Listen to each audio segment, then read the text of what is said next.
పేరు సిహెచ్ శ్రీనివాసులు, అందరూ రాయుడు అని పిలుస్తారు. నేను 2019 సంవత్సరం నుంచి వినిత మేడం వాళ్ళ దగ్గర నమ్మకంగా పనిచేస్తూ ఉన్నాను.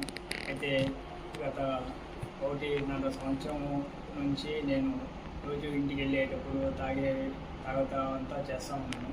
ఇవి నేను హేమంత్ అనే అతనికి చెప్తా ఉన్నాను, ఇంటికి వెళ్ళినప్పుడు తాగుతా ఉన్నాను అని చెప్పేసి. అయిపోయిన తర్వాత నవంబర్ నెలలో టీడీపీ జనసేన సమన్వయ మీటింగ్ జరిగింది. సమన్వయ మీటింగ్ జరిగినప్పుడు టీడీపీ పార్టీ ఆఫీస్కి వెళ్ళాను. పార్టీ ఆఫీస్కి వెళ్ళిన తర్వాత జనసేన పార్టీలో ఉండే పేట చంద్ర అనే అతను, ఎమ్మెల్యే సుధీర్ రెడ్డి మనిషి సుజిత్ ఇద్దరు మాట్లాడుకుంటా ఉంటే నేను వాళ్ళ దగ్గరికి వెళ్ళాను. వాళ్ళ దగ్గరికి వెళ్ళినప్పుడు చంద్ర వచ్చేసి సుజిత్కి నన్ను పరిచయం చేశాడు. మీ ఎమ్మెల్యేకి మీ సీన్ ఉన్నాడు కదా, ఆ విధంగా మా మేడం వాళ్ళకి మాతో రాయుడు 24 గంటలు పక్కనే ఉంటాడు అని చెప్పేసి నన్ను అప్పుడు పరిచయం చేసి నా నెంబరు సుజిత్కి తీపించాడు. సుజిత్కి తీపించిన తర్వాత దానికి పక్క రోజు నేను రేణుగుంట నుంచి కళాశాలకు వెళ్తా ఉంటే ఆయన బస్టాండ్ దగ్గర చంద్ర బస్టాండ్ దగ్గర ఉన్నాడు. బస్టాండ్ దగ్గర ఉంటే మనతో ఇంటి వరకు వదులుతున్నాను అని నేను చెప్పాను. చెప్తే సరే వదులుతాను రాయుడు, వదాం రా, నాకు హేమంత్ చెప్పాడు నువ్వు తాగుతామని చెప్పేసి. మేడం వాళ్ళు కూడా లేరు కదా, తాగుదామనేసి నన్ను కాళాశ్రీ ఎస్ఎస్ కళ్యాణ మండపం హైవేలో కాళాశ్రీ ఎస్ఎస్ కళ్యాణ మండపం దగ్గరికి తీసుకుని వెళ్ళి మందు తాగిపించాడు. మందు తాగిపించి తాగుతా ఉంటే సుజిత్ ఏమన్నా ఫోన్ చేశాడా అని అడిగాడు. లేదు నాకేం చేయలేదనా అని చెప్పాను. చెప్తానే నాకు జీతం ఎంత ఇస్తారు అవంతా అడిగాడు. నేను 8,000 ఇస్తాను నా అవంతా చెప్పాను. చెప్పిన తర్వాత సుజిత్ ఫోన్ చేస్తాడు. ఫోన్ చేసి మన మేడం వాళ్ళ గురించి విషయాలు అడుగుతాడు. అది చెప్పు, నేను డబ్బులు తీసాను వాడి కాడ అని చెప్పాడు. విషయాలు మనకి ఎందుకు చెప్పాలన్నా వాడికి సుజిత్కి అని చెప్తే, లేదు రాయుడు ఏం కాదు, వాడు మా పక్కన ఊరోడే, నువ్వు చెప్తా ఉండి నేను నీకు డబ్బులు తీసాను అని చెప్పాడు. చెప్పిన తర్వాత మళ్ళీ పక్క రోజు నాకు సుజిత్ ఫోన్ చేశాడు. సుజిత్ ఫోన్ చేసి చంద్ర ఏమన్నా చెప్పాడా అని అడిగాడు. మాతో నువ్వు ఫోన్ చేస్తారు, మా మేడం వాళ్ళ గురించి అడుగుతాడు, విషయాలు చెప్తా ఉండు, డబ్బులు ఇస్తాడు అని చెప్పాను. ఎంత డబ్బులు ఇస్తామని చెప్పినాడు అని అడిగాడు. లేదు నాకు ఎంత ఇస్తామనేసి ఏం చెప్పలేదు, విషయాలు ఫోన్ చేస్తాడు, విషయాలు అడుగుతాడు, అది మాత్రం చెప్పు అని చెప్పి నేను డబ్బులు తీసాను అని చెప్పాను. సరే నేను ఇస్తానులే అని చెప్పి దానికి మళ్ళీ 2 రోజుల తర్వాత నేను మేడం వాళ్ళ ఇంటి దగ్గర ఉంటే పేట చంద్ర అని అతను ఫోన్ చేసి ఎస్ఎస్ కళ్యాణ మండపం దగ్గర ఉన్నాం రాయుడు, 1 నిమిషం వస్తావా మాట్లాడాలా అని చెప్తే నేను బండి వేసుకొని ఎస్ఎస్ కళ్యాణ మండపం దగ్గరికి వెళ్ళాను. బండి అక్కడికి వెళ్తే అక్కడ ఆల్రెడీ సుజిత్ చంద్ర కూర్చొని మందు తాగుతూ ఉంటే నేను వెళ్తాను, నాకు గ్లాస్లో పోసి రాయుడు అని చెప్పారు. లేదు నా మేడం వాళ్ళు ఇంటికాడ ఉన్నారన్నా, నేను తాగితే వాసన వస్తుంది తెలిసిపోతే చెప్తాను మళ్ళీ ఇద్దరేనా అని చెప్తే 1 గ్లాస్ తాగని చెప్పేసి 1 గ్లాస్ ఇచ్చారు. 1 గ్లాస్ ఇచ్చిన తర్వాత నీకు చెప్పినాను కదా మేడం వాళ్ళ గురించి అడుగుతా ఉంటాడు, ఫోన్ విషయాలు అడుగుతాడు, డబ్బులు ఇచ్చిస్తాడు అని చెప్పేసి చెప్పాను కదా అని చెప్పి అడిగినాడు. అవును నాకు చెప్పాను నేను చెప్పాను. చెప్పిన తర్వాత 30 లక్షలు ఇస్తాడంటే సుజిత్, విషయాలు చెప్తా ఉంది అని చెప్పాడు. 30 లక్షలు అంత డబ్బులు ఎందుకు అని నీకు చెప్పావు కదా 8,000 జీతం అని చెప్పేసి నేను అడిగిన బయట వెళ్ళి బాగా హ్యాపీగా ఉంటాడు అని చెప్పేసి అప్పుడే నాకు 2 లక్షలు తీసి ఇచ్చాడు. చంద్ర అని అతను సుజిత్ దగ్గర 2 లక్షల డబ్బులు ఇచ్చాడు. ఆ 2 లక్షల డబ్బులు నేను తీసుకొని నేను ఇంకా డబ్బులకి ఎత్తుపడి ఇంకా డబ్బుల కోసం డబ్బుపై ఆశ చేసి ఇంకా 2 లక్షలు ఇచ్చారంటే ఇంకా 30 లక్షలు కూడా ఇస్తారు అని చెప్పేసి ఆ డబ్బులు కూడా తీసుకున్నామని చెప్పేసి నేను ఆ 2 లక్షల డబ్బులు తీసుకొని పార్టీ ఆఫీస్కి వెళ్ళిపోయి అక్కడ నా రూమ్లో నా ర్యాక్లో నేను దాచిపెట్టేసి మళ్ళీ ఇంటికి వెళ్ళినప్పుడు ఇంటికాడికి పెట్టేసి ఖర్చు పెట్టేస్తా ఉంటే అప్పుడు నాకు సుజిత్ ఫోన్ చేయడం స్టార్ట్ చేశాడు. ఫోన్ చేసి విషయాలు అడుగుతూ ఉన్నాడు, ఇక్కడే నాకు ఏం చేస్తున్నారో అంతా అడుగుతూ ఉన్నాడు. నేను మొత్తం పిండి చెప్తా ఉన్నాను. చెప్పేసి టికెట్ కోసం ఏమైనా ట్రై చేస్తున్నారో అవంతా అడిగాడు. అవును మనతో పార్టీ ఆఫీస్కి వెళ్తున్నారు, పార్టీ ఆఫీస్లో మాట్లాడుతున్నారు, నాదేళ్ళ మనం మాట్లాడుతున్నారు, అవి మొత్తం నేను చెప్పేసి ఇంకా ఎలక్షన్ అంతా అయిపోయింది. సుధీర్ రెడ్డికి టికెట్ వచ్చిన రోజు అన్న వచ్చేసి సుధీర్ రెడ్డిని మాతో సుధీర్ రెడ్డి వీడియో ఒకటి మాట్లాడి ఇప్పుడే కాదు ఇంకో వచ్చే 15 సంవత్సరాలు 20 సంవత్సరాలు మేమే ఇక్కడ ఉంటాము, మమ్మల్ని ఎవరు ఉంచలేరు అని చెప్పి వీడియో ఒకటి మాట్లాడుతూ ఉంటే నన్ను వాళ్ళు చూసి సుధీర్ రెడ్డిని తిట్టారు. వీడు ఇంకో 6 నెలల ముందు వచ్చేసి టికెట్ తెచ్చుకొని ఓవర్ యాక్షన్ అయింది అంటా ఉంటే నేను అప్పుడు వాడికి వాయిస్ మెసేజ్ వాట్సాప్లో రికార్డ్ చేసి వాడికి సుజిత్కి పెట్టాను. సుజిత్కి పెట్టిన తర్వాత చంద్ర వచ్చి నన్ను అడిగాడు, ఇంకా రికార్డ్ అది పెట్టామంటున్నా అనేసి. అవునా సుజిత్ అడిగాడు, దానివల్ల రికార్డ్ ఆన్ చేసి పెట్టినా అని చెప్పాను. చెప్పింది సరేలే అనేసి అయిపోయిన తర్వాత మళ్ళీ ప్రచారాలు జరిగేటప్పుడు రోజు ఫోన్ చేసి అడగతాను, ఏమేమి మాతో పాటు రావడం లేదు ప్రచారాలు ఇవి మీరు సపరేట్గా ఎందుకు చేస్తున్నారు అంతా అడుగుతా ఉన్నారు. లేదు ఆయన సూర్యుడు ఫోన్ చేయడం లేదు అనేసి మేడం వాళ్ళు రావడం లేదు అనేసి నేను చెప్తా ఉన్నాను. 2 సార్లు పేట చిరంజీవి వాళ్ళ షాప్ ఎదురుగా బైక్ పార్కింగ్ మీద కూడా నేను సుజిత్ 2 సార్లు చంద్ర ముగ్గురం కలిసి రెండు సార్లు అక్కడ మాట్లాడుకుంటా ఉన్నాము. లెక్చర్లకు రావడం లేదు ఏమి అని అడుగుతూ ఉంటే అవి మాట్లాడుతూ ఉంటే అవి మేము ముగ్గురం మాట్లాడుకునే విషయాలు కూడా పేట చిరంజీవి షాప్ నుంచి హేమంత్ రాము ఒకసారి చూశారు. మన హేమంత్ రాము మన తోట సురేష్ అనే కూడా ఒకసారి చూశారు. చూసి మమ్మల్ని అయితే ఏం అడగలేదు. మేము వాళ్ళు ఉండేది నేను గమనించాను. మళ్ళీ ప్రచారాలు మళ్ళీ రావడం లేదు. మళ్ళీ ఎలక్షన్ అంతా అయిపోయిన తర్వాత నాకు మళ్ళీ డబ్బులు ఏమీ లేదు. నేను నా ఫోన్కి కొంచెం ఇబ్బందిగా ఉండి నేను చంద్ర షాప్ దగ్గరికి వెళ్ళి అడిగాను, నా 30 లక్షలు ఇస్తామని చెప్పినారు అనేసి నేను విషయాలన్నీ చెప్పాను కదా. నాకు కొంచెం ఇబ్బందిగా ఉన్నది, నాకు డబ్బులు అర్జెంటుగా కావాలి అని చెప్తే పక్కన సరే రాయుడు నేను సుజిత్తో మాట్లాడి చెప్తాను రేపు రా అని చెప్పాడు. సరే అనేసి నేను అప్పుడు ఇంటికి వెళ్ళిపోయేసి మళ్ళీ పక్క రోజు చంద్ర షాప్ దగ్గరికి వెళ్ళి ఏమన్నా మాట్లాడినావునా అంటే మాట్లాడినాను పలా వేరే రమ్మన్నాడు అనేసి నన్ను బస్టాండ్ పక్కన గవర్నమెంట్ హాస్పిటల్ సందులో నుంచి అక్కడ గుంతలపల్లి ఎస్ఎస్ కళ్యాణ మండపం నుంచి ఎంజిఎం హాస్పిటల్ నుంచి రిలయన్స్ పెట్రోల్ బంక్ అట్లా శివనాథపాలెము అక్కడ డ్యామ్ దగ్గరికి తీసుకుని వెళ్ళాడు చంద్ర తీసుకుని వెళ్ళి అక్కడ ఆల్రెడీ సుజిత్ ఉన్నాడు బ్యాగ్ పెట్టుకొని ఉంటే ఏం బాగా మాతో డబ్బులు ఇస్తామని చెప్పినాను కదా మా వాడికి ఈఎంఐ పే లోపల వాడు నాకు 20 లక్షలు ఇచ్చాడు. 20 లక్షలు ఇచ్చే లోపల నేను చంద్రాన్ని అడిగినాను, నేను నువ్వు తీసాను 30 లక్షలు కదా మళ్ళీ ఏమన్నా 20 లక్షలు ఇచ్చారు అని చెప్తే లేదు దానికి ఆయన సూర్యరెడ్డితో ఏదో మాట్లాడతాడంట, ఇంకో పని ఏదో చేయాలంట, ఆ పని చేసిన తర్వాత ఆయన వేసాడంట 30 లక్షలు అని చెప్పి ఇప్పుడు అలా 20 లక్షలు పెట్టుకోమని చెప్పేసి ఇమ్మని చెప్పాడు అని చెప్పి సుజిత్ చెప్పాడు. సరే అనేసి నేను ఆ బ్యాగ్ తీసుకొని వెళ్తా ఉన్న టైంలో ఆయన చంద్ర వచ్చేసి వద్దు రాయుడు నువ్వు ఈ డబ్బులు తీసుకొని పోవద్దు, నువ్వు తీసుకొని పోయినావు ఎక్కడైనా పెట్టావంటే ఎవరన్నా చూసారంటే మనం అందరం లిస్టులో పడతాము, మన గురించి ఎవరన్నా నువ్వు ఎక్కడ ఈ డబ్బులు దాచిపెట్టుకోలేవు, నువ్వు అడిగినప్పుడు చెప్పు, అంటే నీకు అవసరం పడినప్పుడు చెప్పు, నేను ఇస్తూ ఉంటాను, నేను కూడా ఏం వాడుకుంటే నాకు అది పెట్టుకుంటాను అని చెప్పేసి దాంట్లోంచి నాకు ఇంకో 2 లక్షలు తీసిచ్చాడు. 2 లక్షలు తీసిచ్చి నన్ను మళ్ళీ వెళ్ళిన రూట్లోనే వాళ్ళ షాప్ దగ్గర దింపేసి ఆయన షాప్లోకి వెళ్ళిపోయాడు. నేను ఆ 2 లక్షలు తీసుకొని ఇంకా నేను మా ఊరికి బయలుదేరి వెళ్ళిపోయేసి 2 రోజుల తర్వాత నేను కొత్త సిమ్ మార్చి వాళ్ళకి సుజిత్కి ఆ నెంబర్ తెలియకుండా ఉండేలోపు బీజేపీ విజయ్ అనే అతనితో పాటు ఒకసారి మా ఊరికి వచ్చాడు.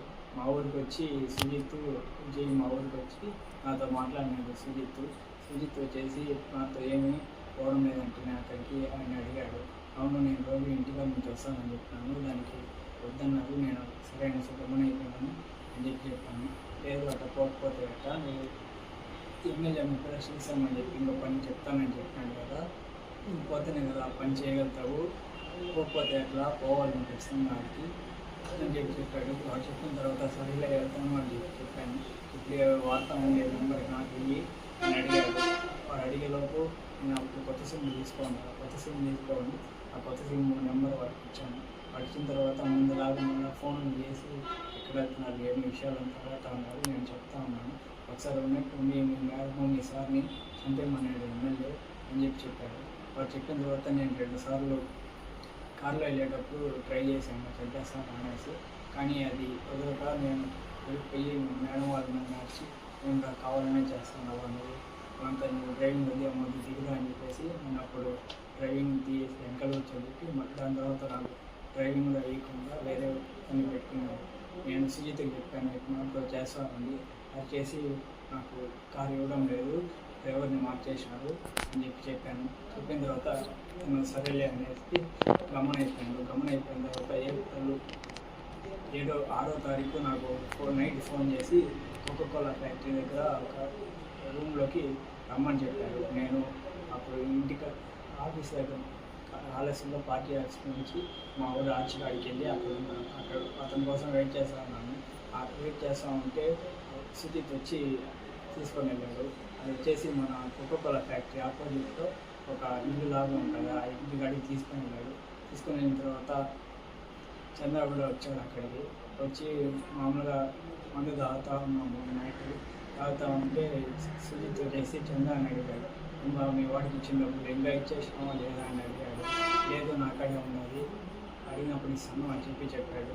మాతో ఎందుకు నువ్వు అన్నదానం చేస్తాను అనేసి సుజిత్ చంద్ర అని అడిగాడు. లేదు ముందు అంటే అప్పుడు వ్యాపారాలు బాగా చేసినాము, ఇప్పుడు కుదరడం లేదు, ఆ డబ్బుల్లో ఇచ్చిన డబ్బుల్లో నుంచి చేస్తున్నాను అని చెప్పాడు. మీ మేడం వాళ్ళు బర్త్డే వస్తుంది, ఏం ప్లాన్ చేస్తున్నారు అని అడిగాడు. అడిగిన తర్వాత ప్రోగ్రామ్ ఏం అనుకోవడం లేదు, ఇంకా ఏం ప్లాన్ చేయలేదు అని చెప్పాడు.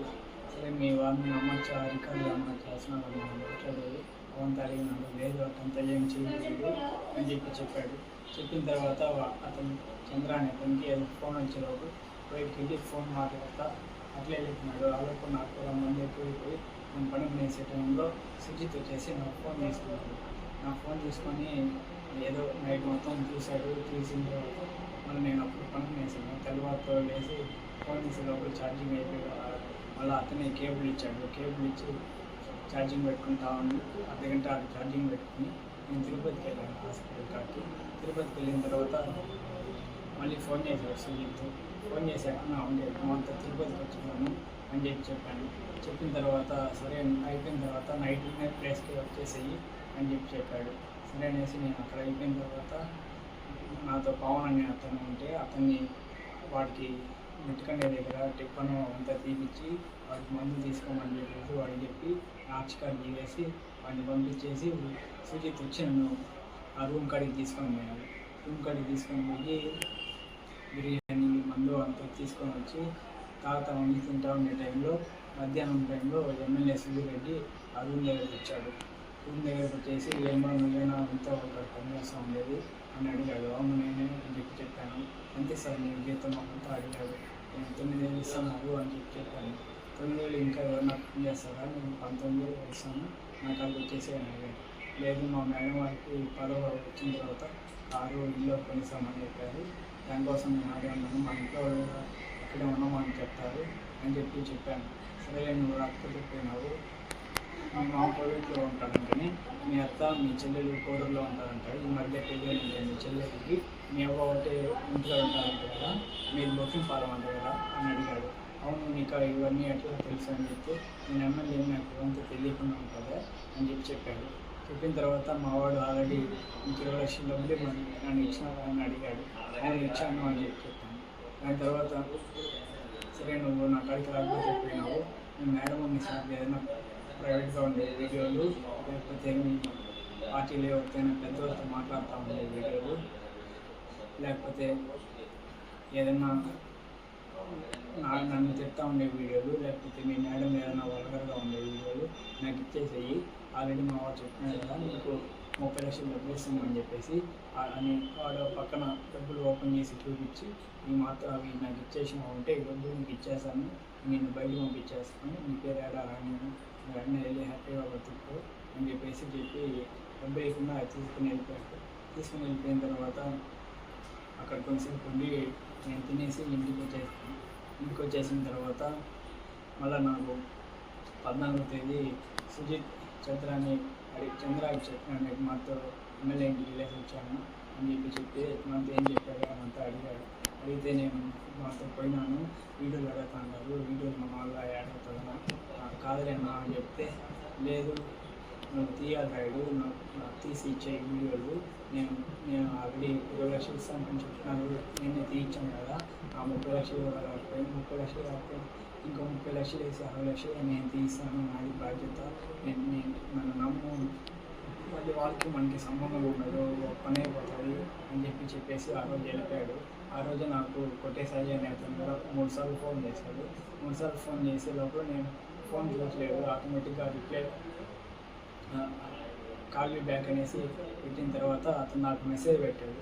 మేము మాటలో సుజిత్ ఎమ్మెల్యే ఇంటికి తీసుకున్నాడు అంటే మాట్లాడినానంటే కదా, ఆ వీడియోలో కూడా తీసి చేరాడు. అంటే సుజిత్ చంద్ర ఆల్రెడీ ముందే మాట్లాడుతూ ఉన్నారు వీడియోల గురించి, మేడం వాళ్ళు ఆల్రెడీ నేను ముందు విషయాలు చెప్తాను, అంతా ఆల్రెడీ మాట్లాడుతూ ఉన్నాను.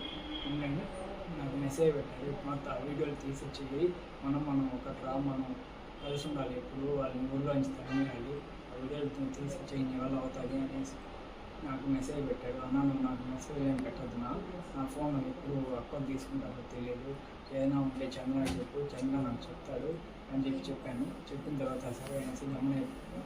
దాని తర్వాత 23వ తారీఖు వరకు నేను అప్పటివరకు నేను వీడియోలు ఏం తెలియదు.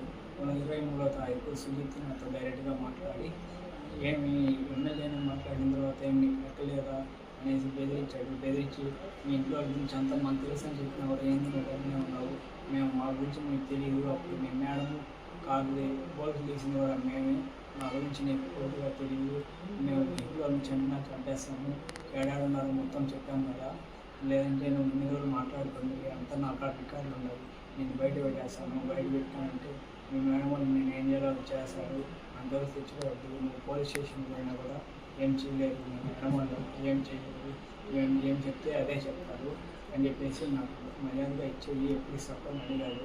ఇప్పుడంతా బర్త్డే ఉన్నది 25వ తారీఖు, నాకు ఫుల్ పనులు ఉన్నాయి, అవ్వదు, మళ్ళీ ఇస్తాను 26వ తారీఖు అట్లా ఇస్తాను అని చెప్పాను.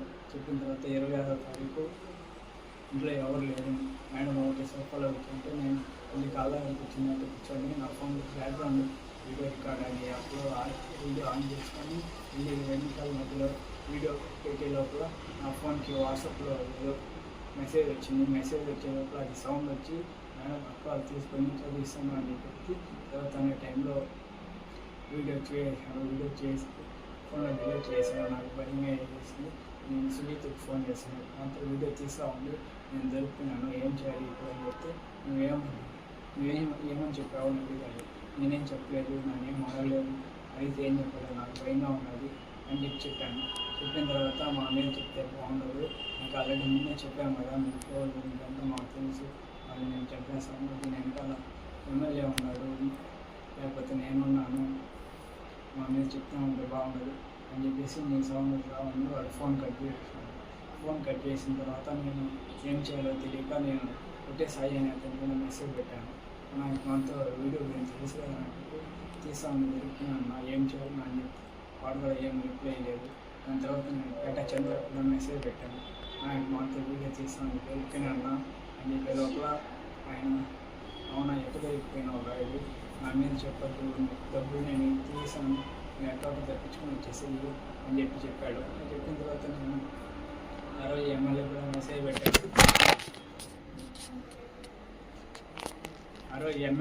మెసేజ్ పెట్టాను. మాతో వీడియో తీస్తూ ఉండి దొరికిపోయినాను సార్ అని చెప్పే లోపల ఎమ్మెల్యే కూడా ఏం పట్టించుకోలేదు, ఏం రెస్పాండ్ అవ్వలేదు. ఇంకా నాకు ఏం చేయాలో తెలియక 2 రోజులు ఆలోచించేసి నేను తెలియకుండా చేసాను అని చెప్దామనేది అది డబుల్ క్లిక్ అయితే ఆన్ అయిపోయిందని చెప్పాను. దానికి లేదు, ఒప్పుకోలేదు, అంటే మేడం వాళ్ళు నమ్మలేకుండా అంటే ఏం చేయాలో తెలియక నేనే తీసినాను అని చెప్పాను. లేదు నువ్వు ఇటంతా చేయవు, ఇన్ని రోజుల నుంచి మాకు అన్నావు కదా, నువ్వేందో మాకు తెలుసు, నువ్వు చేసినావు అంటే మేము నమ్మము అని చెప్పినాడు. నేను ఏం చేయాలో తెలియక ఇక్కడ నుంచి ఎక్కడైనా పారిపోయేసి వాడు చంద్ర కార్డు ఉండే డబ్బులు తీసుకుని ఎక్కడికైనా వెళ్ళిపోదామనేసి 4వ తారీఖు తెల్లవారితో వెళ్ళిపోదామని ట్రై చేశాను. కానీ ఇల్లు మొత్తం బీగాలు వేస్తున్నారు, బీగాలు లేకపోయేటప్పుడు నేను గమనైపోయాను. ఆ రోజు మధ్యాహ్నం ఇంకా పైనుంచి దూకేద్దామనేసి నేనే మిద్దిపై నుంచి కింద దూకేశాను. దూకేసి వెళ్ళిపోదాం అనుకున్నాను, కానీ అప్పుడు ఖాళీ ఎగిరిపోయేలోపల ఇంకా ఏం చేయలేకపోయాను. గమనైపోయిన తర్వాత ఇంకా మళ్ళీ అడుగుతా ఉండేలోపు ఇంకెట్లయితే అట్లయితే చెప్పేద్దాం అని చెప్పేసి ఇంకా ఎమ్మెల్యే ఉన్నాడు, చంద్ర ఉన్నాడు, సుజిత్ అందరి మీద చెప్పేసి